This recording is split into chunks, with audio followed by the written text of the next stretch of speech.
அன்புக்குரிய திருச்சபையின் பிள்ளைகளே, உங்கள் யாவரையும் அன்பராம் இயேசு கிறிஸ்துவனுடைய ஈடு நேற்று நாமத்தில் அன்போடு கூட வாழ்த்தி ஆசீர்வதிக்கிறேன்.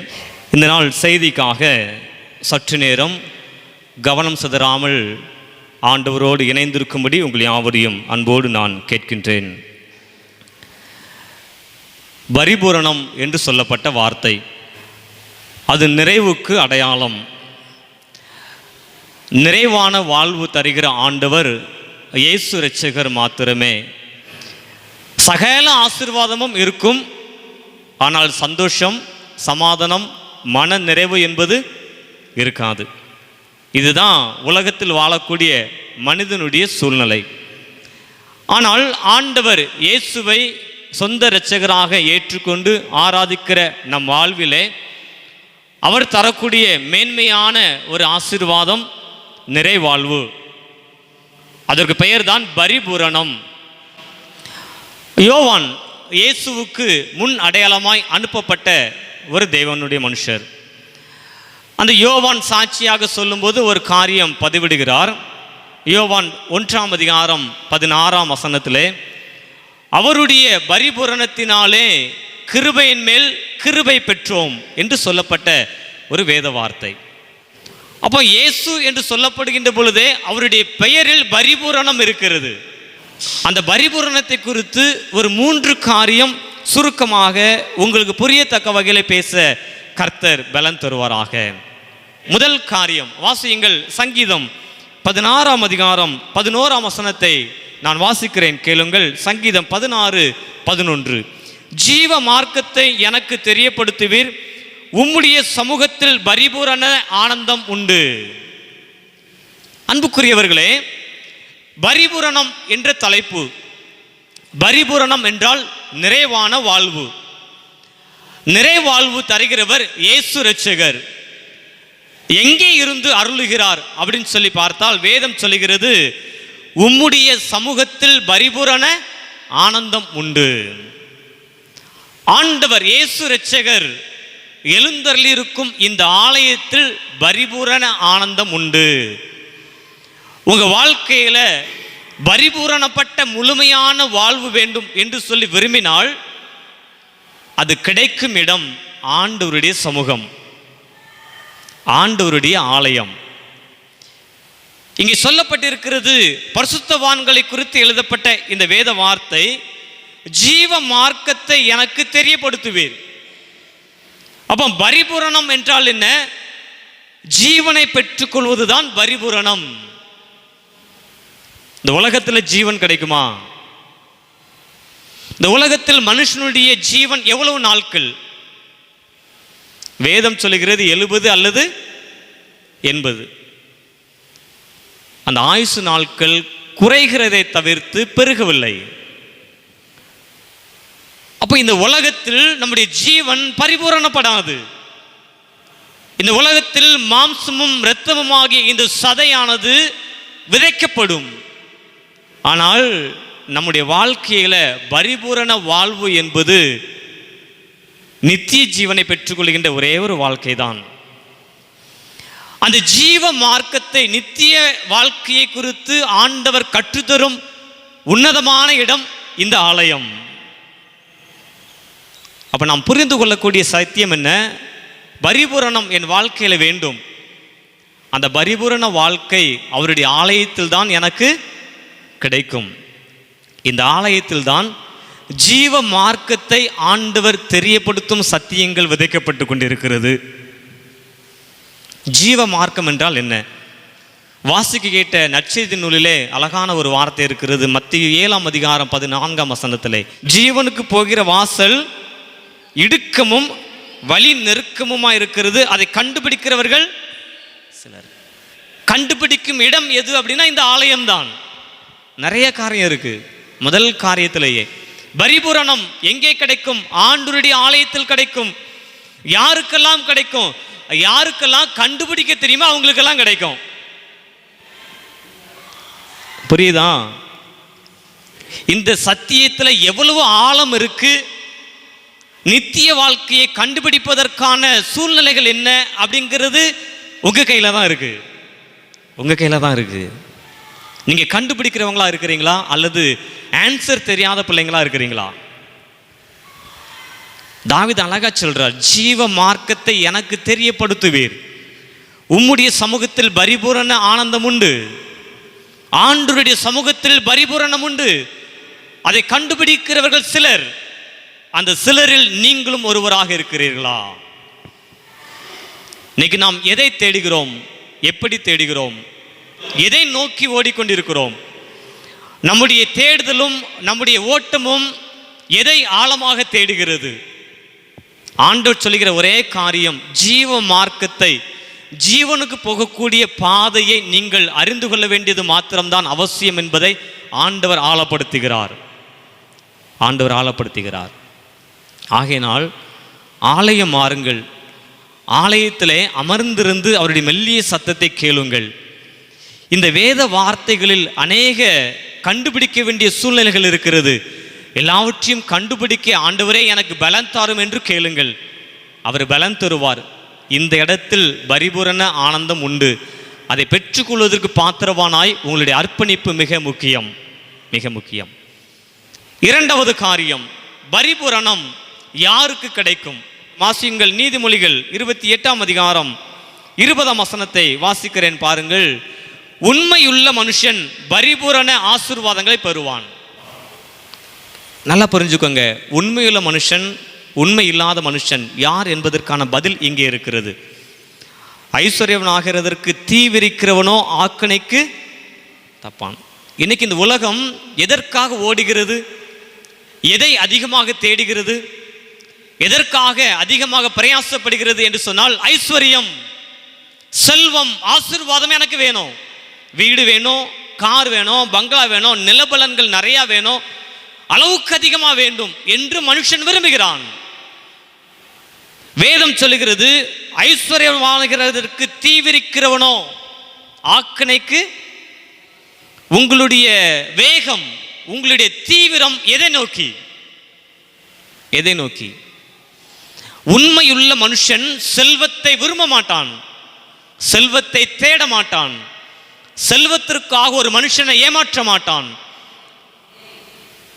இந்த உலகத்தினுடைய காரியத்திற்காக நீதியை புரட்ட மாட்டான், உலகத்தினுடைய காரியத்திற்காக ஒரு மனுஷனுடைய சமாதானத்தை கெடுக்க மாட்டான், உலகத்தினுடைய செல்வத்திற்காக இன்னொரு மனுஷனுடைய சந்தோஷத்தை சீர்குலைக்க மாட்டான். மாறாக மாறாக எனக்கு இந்த உலகத்தினுடைய செல்வம் அல்ல, உன்னதராம் இயேசு தரக்கூடிய செல்வம் தான் வேண்டும் என்று செயல்படுவான். புரிகிறதா? ஆகையினால தான் சிறு பிள்ளைகள் அழக வசனம் சொன்னாங்க, தேவனுடைய ராஜ்யம் புசிப்பும் குடிப்பும் அல்ல, அது நீதி, சமாதானம், பரிசுத்த ஆவியினால் உண்டாகும் சந்தோஷம். கைகளை தட்டி அந்த ஆண்டவர் இயேசுவை கனப்படுத்துங்க பார்க்கலாம். ஐயா, இந்த வார்த்தையை கேட்கக்கூடிய சபையே, பரிபூரணம் என்பது பரிசுத்த ஆவியினால் உண்டாகும் சந்தோஷமாக இருக்க வேண்டும். இந்த உலகத்தினுடைய பொருள், உலகத்தினுடைய பணம், உலகத்தினுடைய செல்வம், உலகத்தினுடைய வேலைகள் உங்களுக்கு ஒருபோதும் சந்தோஷத்தை நிறைவாய் தராது. வேதம் ரொம்ப தெளிவா சொல்லுகிறது, ஐஸ்வர்யவானாகிறதற்கு தீவிரிக்கிறவனோ, செல்வத்தையும் ஆசீர்வாதத்தையும் சம்பாதிப்பதற்கு நீங்கள் எந்த அளவு தீவிரிக்கிறீர்களோ அந்த அளவு உங்களுக்கு ஆக்கணை வரும். பொல்லாப்புக்கு தப்பிக்கணும்னா உண்மையுள்ள மனுஷனா வாழ்ந்து பாருங்க. ஆகையினால தான் சங்கீதம் வாசிக்க கேட்ட சங்கீதம் 24ஆம் அதிகாரம் 6ஆம் வசனம் சொல்லுகிறது, இதுவே அவரை தேடி விசாரித்து அவருடைய சமூகத்தை நாடுகிற யாக்கோபு என்னும் சந்ததி. நல்லா பாருங்க, அவரை தேடணும், அவரை விசாரிக்கணும், அவருடைய சமூகத்தை நாட வேண்டும். 3 காரியங்கள் இருக்கு. எதற்கு அவரை தேடணும் அப்படின்னா, பொல்லாப்புக்கு நான் தப்பு வைக்கணும்னா யாரை தேடி ஆகணும்? ஆண்டவரை தேடி ஆகணும். ஜீவன் வேணும் அப்படின்னா யாரை தேடணும்? ஏசப்பாவை தேடணும். அவரை விசாரிக்கணும். இயேசு எப்படிப்பட்டவரோ, புரியுதா? இயேசு எப்படிப்பட்டவரோ, அவருடைய பரிபூரணத்தினாலே கிருபையின் மேல் கிருபை பற்றும். நான் ஆராதிக்கிற இயேசு எப்படிப்பட்டவர்? விசாரிக்கும் போது அவர் பரிபூரண கடவுள், முழுமையான ஆண்டவர். எல்லாம் நிறைந்தவர், சந்தோஷம், சமாதானம், மன நிறைவு, நீங்கள் எதிர்பார்க்கின்ற எல்லாம் அவரிடத்தில் இருக்கிறது. ஐஸ்வர்ய சம்பன்னர். அவரை விசாரித்து பார்க்கணும். அவர் எப்படிப்பட்டவர்? அவரை நாடி பார்க்க வேண்டும். அவரிடத்தில் என்ன இருக்கிறது? அவரிடத்தில் ஜீவ மார்க்கத்துக்கு போகும் பாதை இருக்கிறது. ஆமென். ஜீவ மார்க்கத்தை எனக்கு தெரியப்படுத்துவது. நிறைய பேருக்கு நித்திய வாழ்க்கைக்கு எப்படி போகணும் பாதை தெரியல. எது நல்ல வாழ்க்கை, யார் எனக்கு ஜீவன் தந்தா அது தெரியல. ஒரு உண்மை சம்பவம். ஒரு வாலிபன், எனக்கு நல்லா தெரியும், ஒரு மிகப்பெரிய சாலை விபத்து சிக்கிக்கொண்டான். மரணம் போகக்கூடிய ஒரு தருணம். ஆண்டவர் ஜீவன் கொடுத்தார். மறுவாழ்வு பெற்றுக்கொண்டவன் இந்த உலகத்தில் வாழ்கிறான். மீண்டும் உழைப்பதற்காக பிரயாசப்படுகிறான். அந்த சாலை விபத்தை மறந்தான். எனக்கு ஜீவன் தந்த ஆண்டவர் யார், அவரையும் மறந்தான். மீண்டும் அவனுடைய கால்கள் எதை நோக்கி பயணித்தது? தீமையை நோக்கி.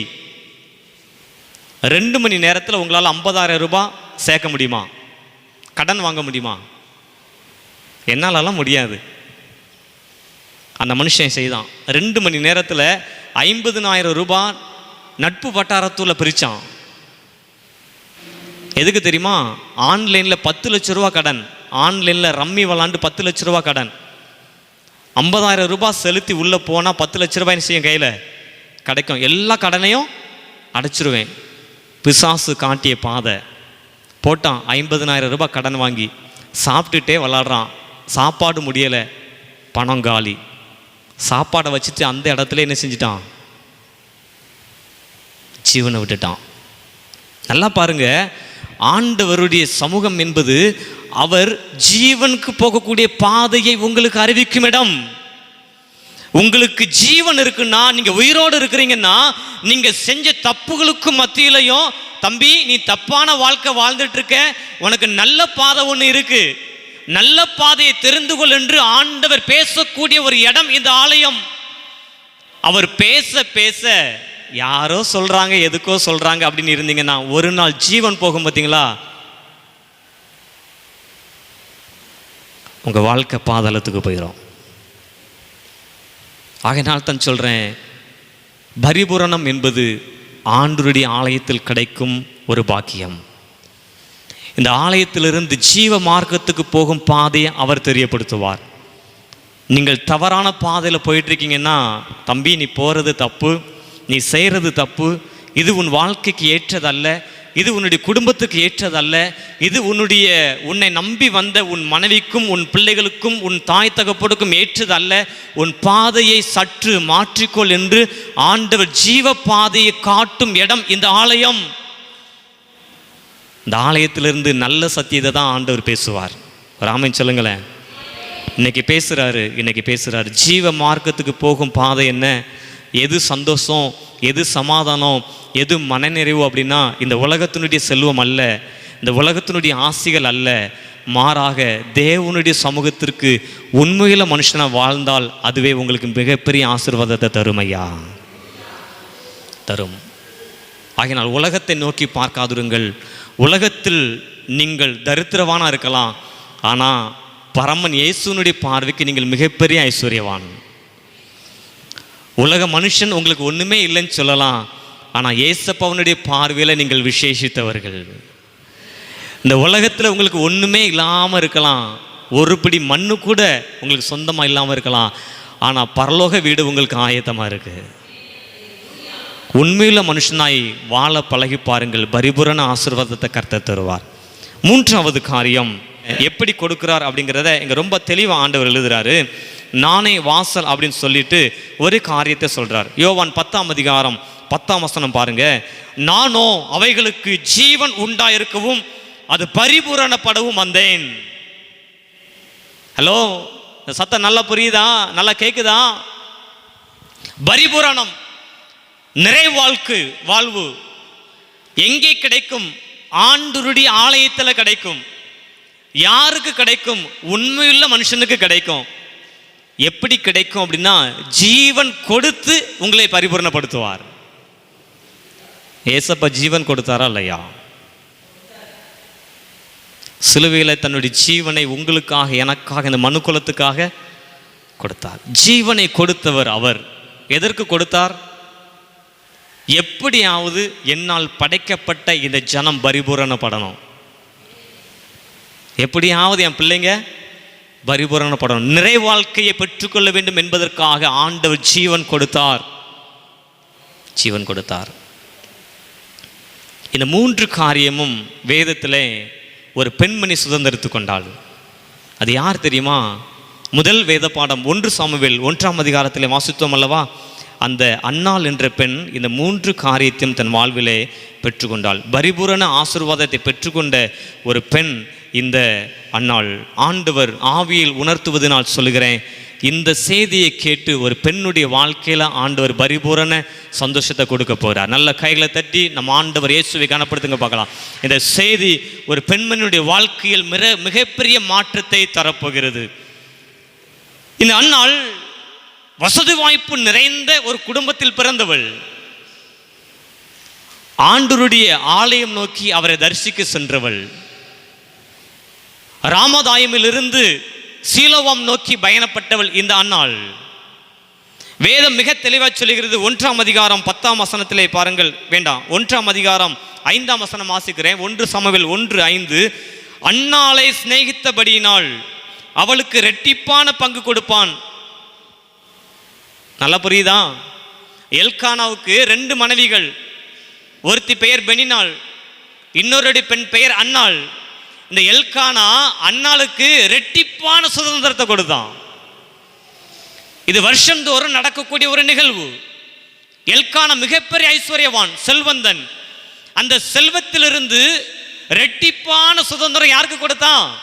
அன்னாளுக்கு கொடுத்தான். அன்னாள் அதை விரும்பினாளா அப்படின்னா இல்லை.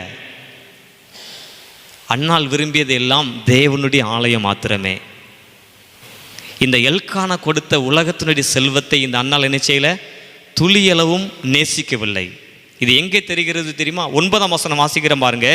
சீலோவிலே அவர்கள் புசித்து குடித்த பின்பு அன்னாள் எழுந்திருந்தாள். நல்லா புரியுதா? யாரெல்லாம் புசித்து குடித்திருந்தார்கள் அப்படின்னா எல்கானா, அவனுடைய மனைவி பெனினாள், அவனுடைய 10 குமாரர்கள் எல்லாரும் நல்லா சாப்பிட்டு வயிறு நிறையா அந்த பண்டிகை நாளை கொண்டாடி கொண்டிருந்தார்கள். ஆனால் அன்னாள் அதில் பங்கு பெறவில்லை. ஏன் தெரியுமா? தேவனுடைய ராஜ்யம் புசிப்பும் உலக பிரகாரமானது அல்ல.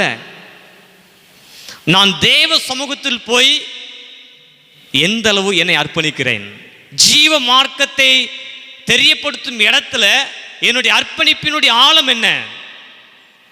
உமது சமூகத்தில் பரிபூரண ஆனந்தம் உண்டு என்று சொல்லி இருக்கிறதே, அந்த வண்ணமாய் நான் தேவ சமூகத்தில் காத்திருப்பதை மாத்திரமே தெரிந்து கொண்டேன். நான் கொண்டாட்டத்திற்கு அழைக்கப்படவில்லை, தேவ சமூகத்தில் அமர்ந்திருப்பதற்கு அழைக்கப்பட்டவள். ஆகையினால தான் அன்னாளுடைய வாழ்க்கையில் பரிபூரணம். என்ன நடக்குது பாருங்க. அங்கே சொல்லப்பட்டிருக்கிறது 9ஆம் வசனத்திலிருந்து வாசிக்கிறேன். ஆசாரியனாகிய ஏலி கர்த்தருடைய ஆலயத்தின் வாசல் நிலையண்டையிலே ஒரு ஆசனத்தினால் உட்கார்ந்திருந்தான். அவள் போய் மனம் கசந்து மிகவும் அழுது கர்த்தரை நோக்கி. இப்ப அன்னாள் எங்க போனாங்க? எல்லாரும் உலக பிரகாரமான புசிப்பு, உலக பிரகாரமான சந்தோஷத்தில் இருந்தாங்க. அன்னாளோ தேவனுடைய சமூகத்துக்கு உள்ள போனா. ஏன் அப்படின்னா ஆண்டவருடைய சமூகத்தில் தான் பரிபூரண ஆனந்த சந்தோஷம் உண்டு, இந்த உலகத்தில் கிடையாது என்று சொல்லி தேவ சமூகத்தில் போய் மனம் கசந்து அழுதாள். எந்த அளவு புலம்ப முடியுமோ அந்த அளவு அந்த அன்னாள் புலம்பினாள். தேவனுடைய சமூகத்தில் தான் என் வாழ்க்கையில் நிறைவானது கிடைக்கும் என்பதை இந்த அன்னாள் புரிந்து கொண்டாள். அப்போ அவள் விரும்பியது இந்த உலகத்தை அல்ல, உலக பிரகாரமான காரியத்தை அல்ல, உன்னதராம் இயேசு தரக்கூடிய ஆசீர்வாதத்தை. உண்மையுள்ள மனுஷன் பரிபூரண ஆசீர்வாதத்தை பெறுவான். நான் உண்மையுள்ள மனுஷி என்பதை தேவ சமூகத்தில் நான் இன்னைக்கு காட்ட போகிறேன் என்று வைராக்கியமாய் தன்னுடைய வாழ்க்கையை அர்ப்பணித்து ஆசீர்வாதத்தை பெற்றுக்கொண்டது இந்த அன்னாள்.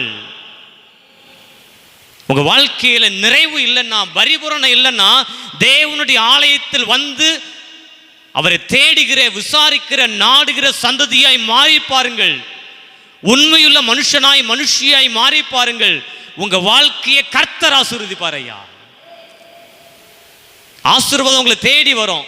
அதுக்கு பிற்பாடு அன்னாளை கர்த்தர் கண்ணோக்கி பார்த்தார், கர்த்தர் நினைத்து பார்த்தார். அன்னாளுக்கு என்ன ஆசீர்வாதம் வேண்டுமோ அதை கர்த்தர் கொடுத்தார், கர்த்தர் கொடுத்தார். எல்லாவற்றையும் பரிபூரணமாய் பெற்றுக்கொண்டவள் இந்த அன்னாள். இந்த அன்னாளுடைய வாழ்க்கையில ஒரு கற்பத்தை சுமப்பதற்கான பலன் இல்லை, ஜீவன் இல்லை. ஒரு கருவுக்கு ஜீவன் கொடுக்கும் பலன் யாருக்கு இல்லாம இருந்துச்சு? அன்னாளுக்கு இல்லாம இருந்துச்சு. அன்னாளுடைய கர்ப்பப்பைக்குள்ள ஒரு கருவை சுமந்து அதுக்கு ஜீவன் கொடுத்து 10 மாதம் சுமந்து அதை ஈண்டெடுக்கக்கூடிய பலன் யாருக்கு இல்லை? அன்னாளுக்கு இல்லை. ஆனா கர்த்தர் ஜீவன் கொடுத்தார், கர்த்தர் பரிபூரணப்பட கிருபை கொடுத்தார். அதுதான் உண்மை. உங்க வாழ்க்கையில் ஒரு குறிப்பிட்ட காரியத்தில் ஜீவன் கொடுப்பதற்கு என்னால் முடியல, இந்த காரியம் உயிர் பெறணும், அதுக்கு உயிர் கொடுக்கணும், எனக்கு பலன் இல்லை அப்படின்னா அதை தருவது கர்த்தர் ஒருவரே. அந்த ஆண்டவர் சமூகத்தில் என்னால் முடியாது, நீங்கள் பலன் தாங்கன்னு கேட்டு பாருங்க, அவர் தருவார். அவர் ஜீவன் தந்தார்னா அது பரிபூர்ணப்படும். ராமச்சலுங்க பார்க்கலாம். உங்கள் குடும்ப வாழ்க்கை பரிபூர்ணப்பட கர்த்தர் விரும்புகிறார். உங்கள் பிள்ளைகள் வாழ்க்கை பரிபூர்ணப்பட கர்த்தர் விரும்புகிறார். அதற்கு நீங்கள் செய்ய வேண்டிய ஒரே காரியம், ஆண்டவருடைய சமூகத்தில் அவரை கண்டுபிடிக்க வேண்டியது அவசியம். அவர் எப்படிப்பட்டவர் என்பதை விசாரித்து கண்டுகொள்வது மிக அவசியம். அவரை கண்டுகொள்ளுங்கள். உண்மையுள்ள மனுஷனாய் வாழ்வதற்கென்று அர்ப்பணியுங்கள். உங்களையும் உங்கள் பிள்ளைகளையும் கர்த்தர் ஆசீர்வதித்து வழிநடத்துவாராக. ஆமேன்.